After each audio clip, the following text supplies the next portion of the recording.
नारद कर में काह बिगाड़ा, नारद कर में काह बिगाड़ा, नारद कर में काह बिगाड़ा, नारद कर में काह बिगाड़ा,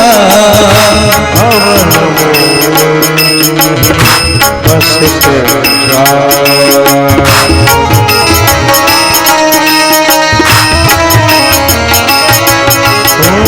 भवन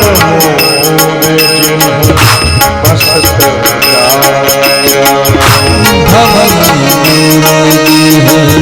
बसत जारा, नारद कर काह बिगाड़ा, नारद कर में काह बिगाड़ा, नारद कर बिगाड़ा, नारद कर में काह बिगाड़ा, भवन भवन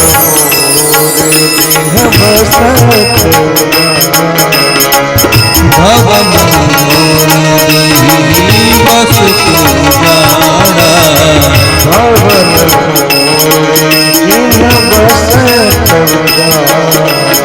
भवन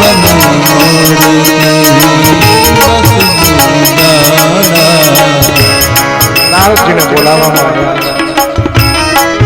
नारद जी ની આગળ માં મેના દેવી કહી ગયે નારદ ને શું બગાડ્યું કે હજી તો પાર્વતીનો વિવાહ થયો નથી અને વરરાજાનું મેં મુખાર વિંદનું દર્શન કર્યું અને આવા વરરાજા માટે તપ આવા વરરાજા માટે મારી દીકરી ભૂખી ગઈ આવા વરરાજા માટે જપ તપ વ્રત આદિ આદિ કર્યું અને નારદજી હવે સમજાવે છે માં હે મહિના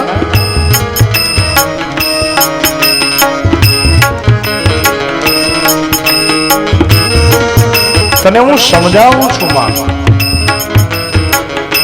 કે પાર્વતીએ આના માટે જ તપ કર્યું છે તું જે કહેશો એના માટે જ તપ કર્યું છે હે માં તું એના બાહ્ય રૂપનું દર્શન કર્યું છો એની અંદર તને ખબર નથી કે મહાદેવ કેવો છે ચપટી ભભૂત મે ખજાના કુબેર કા હે માં આ ઈ મહાદેવ છે કે એક ચપટી ભભૂતની અંદર સાહેબ કુબેરનો ખજાનો પ્રદાન કરી દેનારી રત્નેશ્વર સમજ માં મેના દેવી સમજતા નથી ત્યારે નારદજી કહે છે કે માં સાંભળ શક્તિના લલાટની અંદર જે લખાઈ ગયું ને એ લેખમાં કોઈ લેખ મારી નથી શકતો આજ સુધી અને હે માં હે મેના આજ હું તને કહું છું કે પાર્વતીના લલાટમાં મારો મહાદેવ છે એના લેખ એવા છે કે મહાદેવને પરણીને જ રહેશે તો પછી તું શા માટે કલંક વળે છે બહુ સુંદર મજાની રીતે સમજાવે છે કર્મ લિખાશો બાહુ કર્મ લિખાશો कर्म लिखासो कर्म लिखासो पट दोष लगाइए पट दोष लगाइए तुम सन मीठी ही विधि के अंकार तुम संगीति विधि के अंकार तुम संगीति विधि के अंकार तुम संगीति विधि के अंकार માથું વ્યર્થે જનુને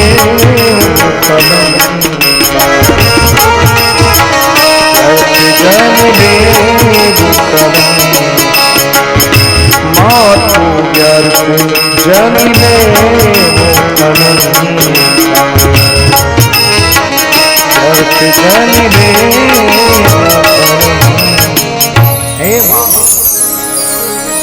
નારદજી સમજાવે છે કે કર્મ લિખાશો બાહુર નાહુ. લલાટની અંદર જે લેખ લખાણા છે ને એ વિધિના લેખમાં મેઘ કોઈ દિવસ માં કોઈ મારી શકતું નથી. પાર્વતીના ભાગ્યની અંદર આવો વરરાજો છે એને મળીને જ રહેશે. એટલા માટે તું ખોટું કલંક ન હોય. છતાં પણ મેનાદેવી માનવા માટે તૈયાર નથી કે નહીં, હું લગ્ન તો ન જ કરાવું.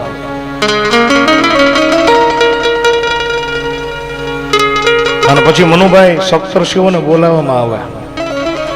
7 ઋષિને કીધું કે તમે હાલો હવે વચ્ચે પડો.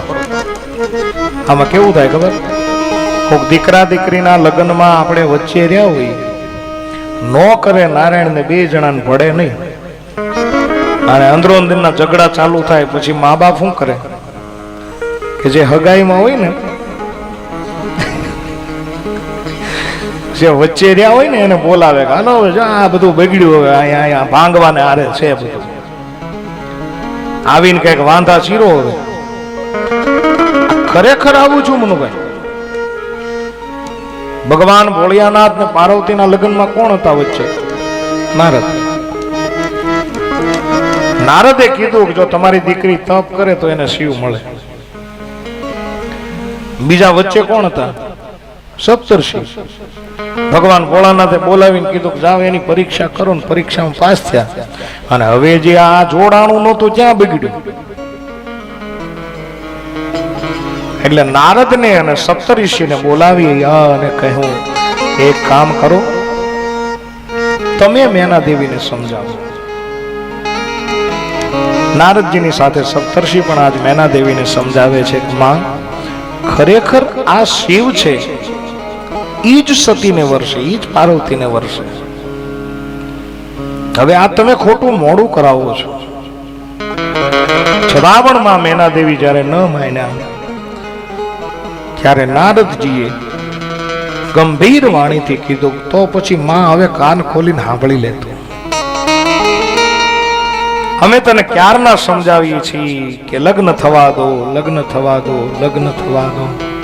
હે માં, કાન ખોલીને સાંભળ કે પાર્વતી ખાલી તારી દીકરી નથી, જન્મો જન્મ આને શિવ વર તરીકે મળે છે. તને એમ છે કે ખાલી મારી દીકરી છે, ખાલી તારી દીકરી નહીં, આખા જગતની માં છે, બ્રહ્માંડ ભાંડોતરી છે. આને આજ દિવસ સુધી કોઈ આવ્યું નથી એવી આ પરાંબા છે. માં સમજ.